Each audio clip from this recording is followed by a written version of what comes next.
लेकिन सच्चाई क्या है दोस्तों? कौन है जो सच्चाई बताएगा?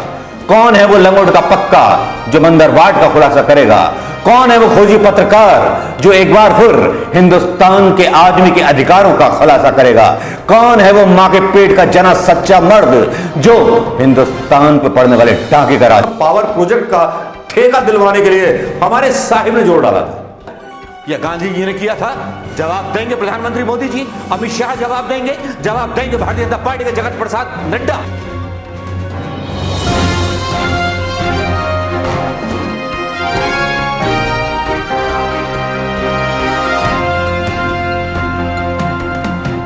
दोस्तों नमस्कार, मैं मनोज कुमार शर्मा। भाई आज संडे था, सॉरी आज का वीडियो थोड़ा सा लेट हो गया दोस्तों, लेकिन चटपटी खबर यह है और भटभटी खबर यह है कि भटभटी खबर से किसी की फटफटी जो है साइलेंसर ब्लास्ट हो गया है। अब ब्लास्ट किसका हो गया है ये तो नहीं बता सकता, लेकिन ब्लास्ट तो हुआ है, कहीं ना कहीं बहुत बड़ा ब्लास्ट हुआ है कि जिस तरह से श्रीलंका का मीडिया हमारे प्रधानमंत्री साहिब के बारे में बात कर रहा है, उन साहिब के बारे में बात कर रहा है जिन्होंने देश को सबसे ऊपर ले जाने की बात कही थी। उनके बारे में आरोप लगाए जा रहे हैं कि अदानी अंबानी के लिए वो मतलब देशों पर दबाव बनाते हैं। श्रीलंका की तरफ से, राजपक्षे की तरफ से, सीलोन इलेक्ट्रिसिटी बोर्ड श्रीलंका की तरफ से यह खुलासा होता है कि जो सरकार चली गई वो सरकार के ऊपर अदानी साहब को पावर का ठेका दिलवाने के लिए, मतलब पावर प्रोजेक्ट का ठेका दिलवाने के लिए हमारे साहिब ने जोर डाला था। अब खबरें छपती है, बाहर में खबर आती है और पता नहीं सुर्खियां लाल हो जाती हैं 10 घंटे पहले और 2 घंटे पहले तक खबर। अब सवाल यह उठता है कि अगर प्रधानमंत्री मोदी जी ने अदानी जी के लिए सिफारिश की है वाकई, तो क्या यह देश के संविधान के अनुरूप है या देश की गरिमा के विपरीत है, या उन 135 करोड़ लोगों का अपमान है जिनके द्वारा प्रधानमंत्री इनको लोकतंत्र के मतलब तरीके से चुना गया? क्या एक प्रधानमंत्री को किसी उद्योगपति के लिए लॉबिंग करनी चाहिए? क्या किसी प्रधानमंत्री को, गौरवमयी प्रधानमंत्री को यह बात शोभा देती है? क्या यह जवाहरलाल नेहरू ने किया था या गांधी जी ने किया था? जवाब देंगे प्रधानमंत्री मोदी जी, अमित शाह जवाब देंगे भारतीय जनता पार्टी के जगत प्रसाद नड्डा, जो अपने आप को देशभक्त पार्टी बोलते हैं, राष्ट्रभक्त पार्टी बोलते हैं, जो देश के ऊपर अदानी का सबसे पहले अधिकार और सम्मान चाहते हैं और सबसे पहले देश को बेच देना चाहते हैं और देश बेच चुके हैं। आज खबरों की माने तो अदानी के पास सबसे बड़ी संपत्ति हो चुकी है, लेकिन क्या वाकई में यह सच है? क्योंकि जब खबर अदानी अंबानी से जुड़ी हुई होती है तो सोशल मीडिया पर बहस चलने लगती है दोस्तों, और जब इस बहस चलती है तो कंफ्यूजन क्रिएट किया जाता है, फेक न्यूज और ट्रुथ न्यूज का काउंटर अटैक, और एकदम से चारों तरफ से खबरों का घमासान शुरू हो जाता है।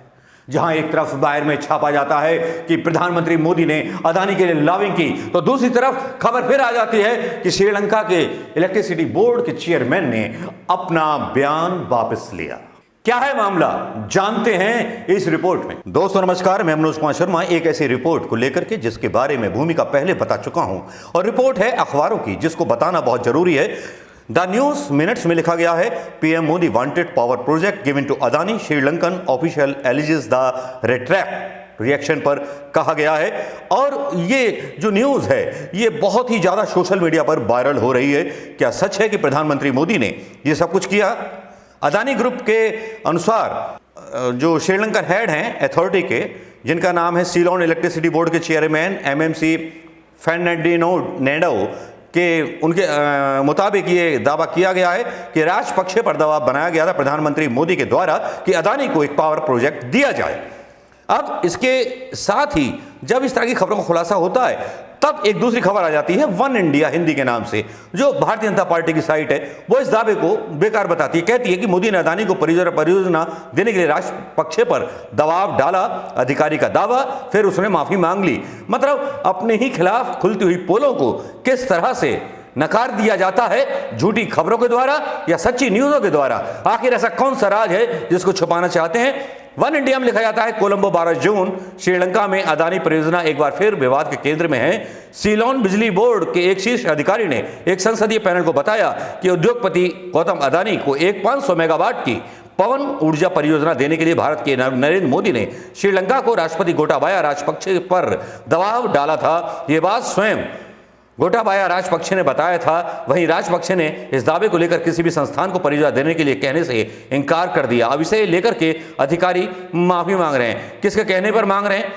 मोदी के कारण मिला प्रोजेक्ट, ये दावा किया गया 10 जून को सीलोन इलेक्ट्रिसिटी बोर्ड के अध्यक्ष MCC फर्नांडो ने दावा किया था। पवन ऊर्जा का एक टेंडर अदानी ग्रुप को पीएम मोदी के जोर देने पर मिला, यानी कि यह खबर लिखने वाला भी मानता है। अब इस खबर को दबाने के लिए झूठी खबरें या सफाइयां पेश की जा रही हैं, या प्रधानमंत्री मोदी या और कोई न्यूज मीडिया इस बारे में बात करेगा। लेकिन सच्चाई तो यह है कि जो सीधी सीधी कहानी कह देती है और राज खोल देती है। न्यूज क्लिक में एक न्यूज छपती है जिसके बारे में आपका गौर करना बहुत जरूरी है। मोदी राज में दुगनी हुई अदानी और अंबानी की संपत्ति। 14 अक्टूबर का ये आर्टिकल है, 2019 में छपा था। जी हां, 2019, 3 साल पहले, जब कोरोना काल चल रहा था। अमीरों की लिस्ट की घोषणा और औद्योगिक जगत और मीडिया में इनके पिट्ठों की पीठ थपथपाने और जीत की खुल्लम खुल्ला प्रदर्शन द्वारा यह देखा गया कि फोर्ब्स इंडिया की लिस्ट में अदानी अंबानी का नंबर किस तरह आ गया और मोदी राज में किस तरह से केवल 2 उद्योगपतियों की किस्मत चमक गई। यह भी न्यूज क्लिक भी पूर्वाग्रह से ग्रसित लगती है। फेक और सच्ची न्यूज के बीच लगता है जंग छिड़ी हुई है, लेकिन सच्चाई क्या है दोस्तों? कौन है जो सच्चाई बताएगा? कौन है वो लंगोट का पक्का जो मंदरबाट का खुलासा करेगा? कौन है वो खोजी पत्रकार जो एक बार फिर हिंदुस्तान के आदमी के अधिकारों का खुलासा करेगा? कौन है वो मां के पेट का जना सच्चा मर्द जो हिंदुस्तान पर पड़ने वाले डांके का राज? दोस्तों, ये रिपोर्ट भी देख ली होगी और इस रिपोर्ट को देखने के बाद अब आप खुद अंदाजा लगाइए। फैसला जनता की अदालत में छोड़ता हूं, क्योंकि 135 करोड़ जनता इस बात का फैसला करेगी कि कौन बेईमान है, कौन चोर है, कौन देश बचाने वाला है, कौन देश बेचने वाला है। नमस्कार, जय हिंद। मैं मनोज कुमार शर्मा आपके बीच आता रहूंगा। लेकिन जो आपने रिपोर्ट देखी, उस रिपोर्ट के बारे में आपका क्या ख्याल है दोस्तों? नमस्कार, मैं मनोज कुमार शर्मा एक बार फिर आपके बीच में। बताता तो मैं आपको हमेशा से था कि ये साहिब जो हैं देश की लंका लगा करके छोड़ देंगे और देश के बेरोजगारों पर कोई मीडिया बात नहीं करेगा, देश की गरीबी पर कोई बात नहीं करेगा, बस हिंदू मुस्लिम चलेगी। लेकिन हिंदू मुस्लिम चलाने के चक्कर में हमारे साहिब मात खा गए और इस कदर मात खाए कि साहब पूरी पोल खुल गई इनकी। जी हाँ, हिंदुस्तान की इतनी किरकिरी इंटरनेशनली हो रही है और प्रधानमंत्री मोदी उस चीज को संभाल नहीं पा रहे हैं। लेकिन देखिए, गोदी मीडिया का अमीश देवगन उस गोदी मीडिया की हुई है जो आज भी मतलब जो है सुधरने का नाम नहीं ले रहा।